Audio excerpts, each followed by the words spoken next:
Dans notre micronation, le système démocratique permet de créer des partis et de les administrer, et même qu'ils se présentent d'eux-mêmes au Parlement, la précaria ou même dans le gouvernement. Alors je vous propose une petite et courte présentation de ces partis. Notons tout d'abord que sur Discord, d'ailleurs si vous voulez aller dans le serveur Discord, le lien est en description de ma chaîne et en description de la vidéo. Sur Discord donc il y a énormément de partis. La plupart de ces partis ne figurent même pas sur cette vidéo puisque pour la plupart ils sont inactifs, leur leader est inactif ou ne compte pas assez de membres ou ne sont tout simplement pas représentés dans la précaria.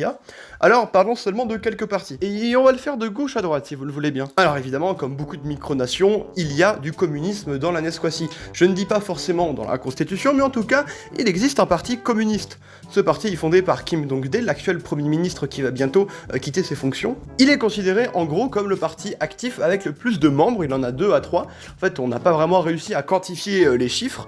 On peut tout de même dire que Kim Dong-dae est assez bon pour son PCN, le Parti communiste nesquatien. Il souhaite à mon avis reprendre de l'importance au sein du parti quand il aura quitté sa fonction de Premier ministre. Et là, il faut savoir qu'il y a beaucoup de partis de gauche qui ne seront pas mentionnés, comme le Parti socialiste ou le Parti millioniste. On passe donc directement au MIGC, qui est, c'est hyper dur à dire, le mouvement intermicronational de la gauche centrale, selon son créateur Ketan WF. Le parti s'inscrit dans un mouvement un peu intermicronational, donc plutôt progressiste, et plutôt une gauche assez centriste quand même. Et puis un tout petit peu plus à droite, mais on reste quand même dans le centre, on a le Chega, qui est un parti assez particulier, puisqu'il n'a pas d'existence politique. Il faut savoir que c'est un parti qui n'a pas le droit de se présenter, n'a pas le droit d'avoir de liste à la précaria, au Parlement donc, ni au gouvernement, ni en tant que gens très très haut placés dans l'administration. La raison est très simple, c'est le parti présidentiel. C'est savoir qu'en Nesquacie on a un président, c'est moi qui vous parle qui est le président, mais c'est un rôle à vie. Et donc, par conséquent, je considérais non démocratique d'avoir en plus un parti qui aurait de l'importance politique.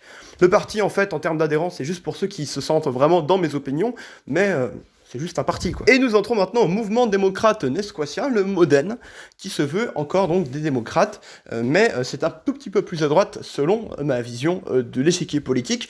Cette vision, faites attention, est à revoir, évidemment. Il n'y a pas de vision universelle pour l'instant établie de l'échiquier politique nesquatien. Eh bien, je m'excuse pour la photo, Raptor, mais effectivement, ton drapeau a été un peu cassé par justement l'appareil photo. Et donc, parlons effectivement du parti de Raptor, monsieur Ironauer, qui s'appelle CDN, Citoyen de Nesquacie. C'est un parti plutôt de droite libérale, qui a eu de l'importance, qui en a un peu moins. Il faut d'ailleurs savoir, pour le fun fact, qu'il est considéré comme le premier parti créé en Nesquacie, ever. Vraiment, il n'y a pas eu de parti créé avant, c'est le premier. Eh bien, parlons du parti de Neiko, qui est actuellement alors le chef du Conseil constitutionnel, mais qui était également CEM, chef d'état-major, justement, beaucoup plus tôt. Et en fait, il faut savoir que peu de temps après la création de la CDN, ce dernier crée son parti, le RNN, le Rassemblement National Nesquatien, qui donc forme l'extrême droite en Nesquacie. Eh bien voilà, j'espère que cette courte présentation sous forme d'image avec des petits drapeaux mignons vous aura plu. N'hésitez pas à rejoindre le projet, c'est très simple. Vous cliquez sur le lien du serveur Discord qui est en description de la vidéo et en description de la chaîne. Allez, salut!